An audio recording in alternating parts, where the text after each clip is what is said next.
Người Thái thắc mắc tại sao Thái Lan bị bơ trong chuyến thăm ASEAN của các cường quốc, bí mật gì đằng sau. Bạn tưởng tượng thử nhé, cả khu vực Đông Nam Á như một bữa tiệc ngoại giao sang chảnh, nơi các cường quốc lớn thi nhau xuất hiện, Tổng thống Pháp Macron, các phái đoàn Trung Quốc, quan chức châu Âu, Mỹ, Nhật, ai cũng háo hức chọn điểm đến, và Việt Nam, Indonesia, Singapore đang là những cái tên được réo gọi không ngừng. Còn Thái Lan thì sao? Không thấy ai nhắc, không một chuyến thăm cấp cao nào, không một cái bắt tay ngoại giao rầm rộ. Một quốc gia mạnh về kinh tế, dẫn đầu về du lịch, khôn ngoan về ngoại giao, lại bị bơ đẹp giữa lúc ASEAN đang là tâm điểm toàn cầu. Xin chào các bạn, hôm nay chúng ta sẽ cùng nhau lật mở một câu chuyện siêu kịch tính, siêu hot, đang khiến cả Đông Nam Á xôn xao. Các bạn có để ý không, dạo gần đây, các ông lớn trên thế giới, từ Tổng thống Pháp Emmanuel Macron, lãnh đạo Trung Quốc, đến các anh chị bên châu Âu, đang đổ bộ sang ASEAN như đi chợ. Việt Nam, Indonesia, Singapore, toàn những điểm đến xịn sò. Nhưng mà khoan, có một quốc gia quan trọng bậc nhất trong ASEAN lại bị bơ hoàn toàn. Đó chính là Thái Lan, xứ sở chùa vàng đó các bạn. Tại sao một quốc gia mạnh mẽ về kinh tế, du lịch, ngoại giao như Thái Lan lại không được các cường quốc ghé thăm? Có phải Thái Lan đang bị ghen tị vì quá nổi bật? Hay đằng sau đó là những drama địa chính trị to lớn mà chúng ta chưa biết? Hãy cùng mình đi sâu vào câu chuyện này, từ những toan tính chiến lược, lịch sử căng thẳng, đến những vết sẹo khiến Thái Lan bị gạt ra khỏi ánh hào quang. Sẵn sàng chưa? Đội mũ bảo hiểm vào, vì chuyến đi này sẽ rất bão tố. Thái Lan, viên ngọc sáng của ASEAN. Các bạn ơi, trước khi đi vào drama, mình phải công nhận một điều, Thái Lan là một ông lớn thực thụ trong ASEAN. Hãy cùng điểm qua vài con số ấn tượng nhé. Thái Lan là một trong 5 thành viên sáng lập ASEAN từ năm 1967, cùng với Indonesia, Malaysia, Philippines và Singapore. Nền kinh tế của họ đứng thứ 2 trong khu vực, chỉ sau Indonesia, với tổng GDP ước tính khoảng 543 tỷ USD vào năm 2024. Du lịch thì khỏi phải bàn, năm 2023, Thái Lan đón tới 28 triệu lượt khách quốc tế, bỏ xa Việt Nam mình 12 triệu lượt và các nước láng giềng như Malaysia hay Philippines. Hãy tưởng tượng nhé, bạn bước xuống sân bay Suvarnabhumi ở Bangkok, trước mặt là những ngôi chùa lộng lẫy như Wat Arun, Wat Phor, những khu chợ nổi đầy màu sắc hay con đường Khao San sôi động về đêm. Chưa kể, Thái Lan còn là thiên đường ẩm thực với Tom Yum, Som Tam, Pad Thai, những món ăn mà chỉ cần nhắc tên thôi là đã thấy đói. Không chỉ mạnh về du lịch, Thái Lan còn là trung tâm sản xuất ô tô, điện tử và xuất khẩu gạo hàng đầu thế giới. Họ có những thương hiệu quốc gia như Thai Airways và các dự án xịn sò như Hành lang Kinh tế Phương Đông, EEC, với tham vọng biến Thái Lan thành trung tâm công nghệ và logistics của khu vực. Ngoại giao thì sao? Thái Lan là bậc thầy trong việc cân bằng giữa các cường quốc. Họ là quốc gia duy nhất trong ASEAN chưa từng bị thực dân phương Tây đô hộ nhờ vào tài ngoại giao khéo léo của các vua Rama. Từ xưa đến nay, Thái Lan luôn biết cách đu dây giữa Mỹ, Trung Quốc và châu Âu, giữ vị thế trung lập mà vẫn có tiếng nói mạnh mẽ.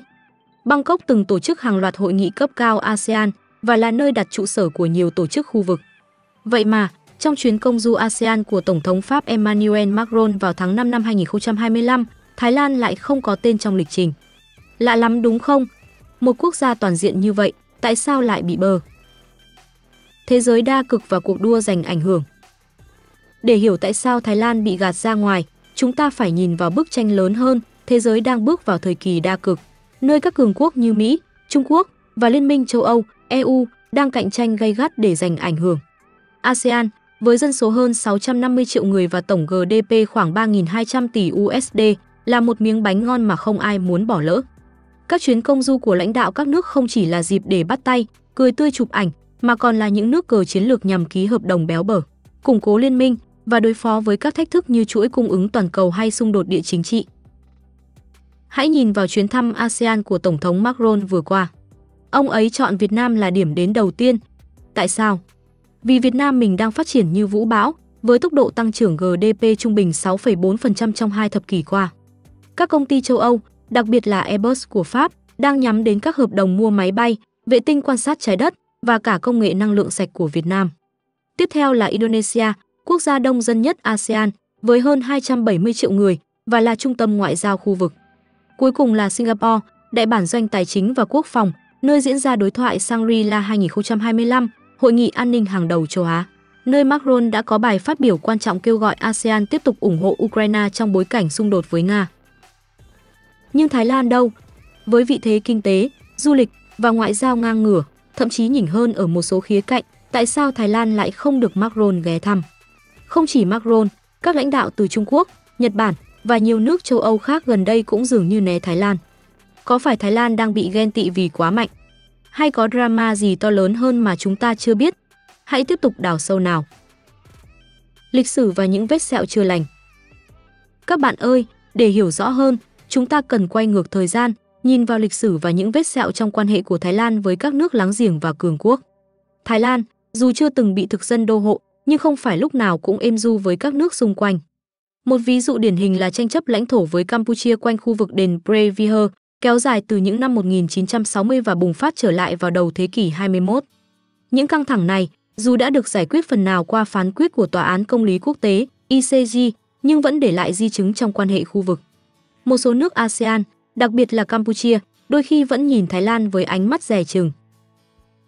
Quan trọng hơn, chính trị nội bộ của Thái Lan trong thập kỷ qua là một tâm bão thực sự. Các bạn còn nhớ không, năm 2014, Thái Lan trải qua một cuộc đảo chính quân sự, dẫn đến sự thay đổi lớn trong chính phủ. Từ đó đến nay, đất nước này liên tục chứng kiến các cuộc biểu tình, bất ổn chính trị và những tranh cãi về dân chủ. So với Việt Nam hay Indonesia, những nước đang đẩy mạnh cải cách kinh tế và thu hút đầu tư nước ngoài, Thái Lan dường như bị chậm lại bởi những bất ổn này. Các nhà đầu tư quốc tế, bao gồm cả EU, đôi khi e dè vì không chắc chắn về sự ổn định lâu dài của Thái Lan. Chưa hết, Thái Lan còn nổi tiếng với trò đu dây ngoại giao. Họ thân với Mỹ, hợp tác chặt chẽ với Trung Quốc qua các dự án như vành đai và con đường Belt and Road Initiative và đồng thời duy trì quan hệ tốt với EU.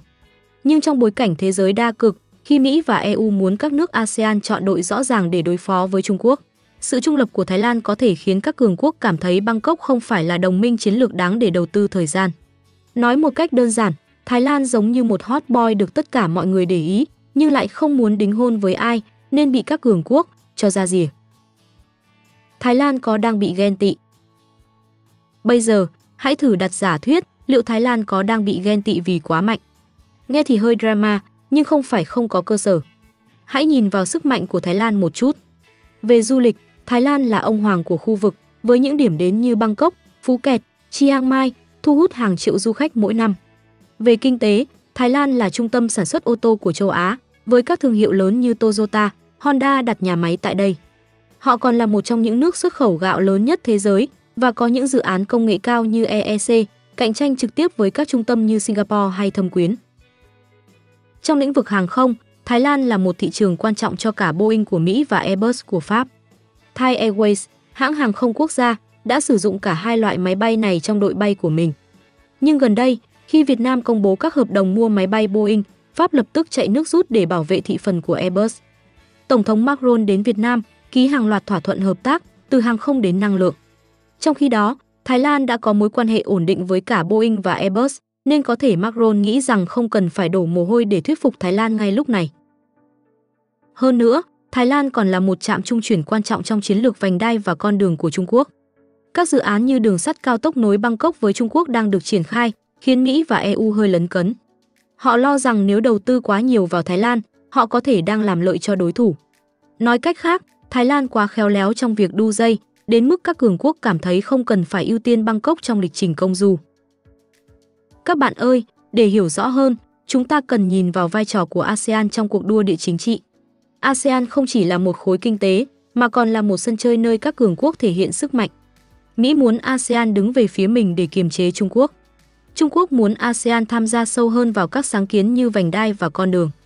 Còn EU, với Pháp là một trong những nước dẫn đầu, muốn ASEAN trở thành đối tác chiến lược để bảo vệ lợi ích kinh tế và an ninh, đặc biệt trong bối cảnh xung đột Nga-Ukraine.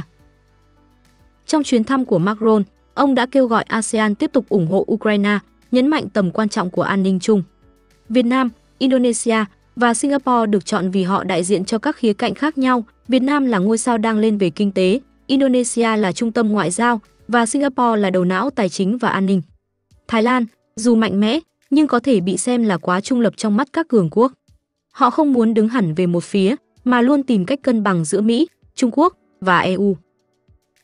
Điều này đặt ra một câu hỏi lớn, liệu sự trung lập của Thái Lan có đang trở thành con dao hai lưỡi? Trong khi Việt Nam và Indonesia đang tích cực cải cách, thu hút đầu tư, thì Thái Lan lại bị kẹt trong những bất ổn nội bộ và chiến lược đu dây quá an toàn. Có thể nói, Thái Lan giống như một người chơi cờ vua, nhưng thay vì đi những nước cờ táo bạo, họ lại chọn cách phòng thủ quá lâu, khiến các cường quốc không thấy cần phải đầu tư vào họ ngay lúc này. Thái Lan cần làm gì để tỏa sáng trở lại? Vậy Thái Lan có đang mất điểm không? Theo mình, không hẳn đâu. Thái Lan vẫn là một trụ cột của ASEAN, với sức mạnh kinh tế, du lịch và ngoại giao không thể xem thường. Nhưng để trở lại tâm điểm chú ý của các cường quốc, Thái Lan cần làm một vài điều. Đầu tiên, họ cần ổn định chính trị nội bộ. Những bất ổn từ năm 2014 đến nay đã khiến nhiều nhà đầu tư quốc tế e dè. Một chính phủ ổn định, minh bạch sẽ giúp Thái Lan lấy lại niềm tin. Thứ hai, Thái Lan cần đẩy mạnh các dự án lớn như Hành lang Kinh tế Phương Đông, EEC. Đây là cơ hội để họ biến mình thành trung tâm công nghệ và logistics, cạnh tranh với Singapore hay Việt Nam. Thứ ba, Thái Lan cần tiếp tục chơi trò đu dây một cách khéo léo, nhưng đồng thời cho các cường quốc thấy rằng họ là một đối tác không thể thiếu. Ví dụ, Thái Lan có thể đẩy mạnh hợp tác với EU trong các lĩnh vực như năng lượng tái tạo hay với Mỹ trong lĩnh vực quốc phòng. Cuối cùng, Thái Lan cần tận dụng vị thế trung lập của mình để làm cầu nối trong ASEAN. Trong bối cảnh các nước ASEAN đang bị kéo vào cuộc cạnh tranh giữa Mỹ, Trung Quốc và EU, Thái Lan có thể đóng vai trò trung gian, thúc đẩy đoàn kết khu vực. Một Thái Lan mạnh mẽ, ổn định sẽ không chỉ thu hút các cường quốc mà còn giúp ASEAN giữ vững vị thế trong thế giới đa cực. Bài học cho Việt Nam và ASEAN. Các bạn ạ, khi nói về Thái Lan, chúng ta cũng phải nhìn lại chính mình. Việt Nam chúng ta đang lên hương trong mắt các cường quốc với những hợp đồng lớn từ Boeing, Airbus và các dự án năng lượng, công nghệ cao. Nhưng điều này cũng nhắc nhở rằng ASEAN cần đoàn kết hơn bao giờ hết. Nếu các nước trong khu vực bị chia rẽ, bị lôi kéo vào các đội khác nhau, thì sức mạnh tập thể của ASEAN sẽ suy yếu. Thái Lan, với vị thế trung lập và kinh nghiệm ngoại giao, có thể là chất keo gắn kết các nước ASEAN, giúp khu vực giữ vững sự cân bằng giữa các cường quốc. Hãy nhìn vào chuyến thăm của Macron. Ông ấy không chỉ đến để ký hợp đồng, mà còn để gửi thông điệp rằng EU muốn ASEAN là một đối tác chiến lược lâu dài. Nhưng nếu Thái Lan tiếp tục bị bơ, thì đó không chỉ là tổn thất cho riêng họ, mà còn là dấu hiệu rằng ASEAN cần xem lại cách định vị mình trên trường quốc tế. Một ASEAN đoàn kết, với các nước như Việt Nam, Thái Lan, Indonesia cùng hợp sức, sẽ là lực lượng mà không cường quốc nào có thể xem thường. Các bạn thân mến, vậy là chúng ta vừa đi qua một hành trình dài, lật mở bí ẩn vì sao Thái Lan không có trong lịch trình công du của Tổng thống Pháp Emmanuel Macron và các cường quốc. Không phải vì Thái Lan hết hot, mà là do những toan tính địa chính trị, lịch sử và cả sự khéo léo đu dây của họ. Có thể Thái Lan đang bị ghen tị vì sức mạnh của mình, nhưng cũng có thể họ đang tự đặt mình vào thế khó khi không chọn bên rõ ràng. Dù thế nào, mình tin rằng Thái Lan, với bề dày lịch sử và tiềm năng to lớn, sẽ sớm lấy lại vị thế của mình. Còn Việt Nam chúng ta thì sao? Chúng ta đang ở vị trí rất tốt, nhưng cũng cần học hỏi từ Thái Lan để không bị cuốn vào cuộc đua giữa các cường quốc. Hãy tiếp tục đoàn kết với ASEAN, giữ vững sự độc lập và cùng nhau xây dựng một khu vực mạnh mẽ. Câu chuyện này chưa dừng lại đâu, vì thế giới đa cực vẫn đang diễn ra và drama sẽ còn tiếp tục. Cảm ơn các bạn đã xem đến đây. Các bạn nghĩ sao về việc Thái Lan bị bờ? Có phải họ đang bị ghen tị hay chỉ là một nước cờ tạm thời của các cường quốc?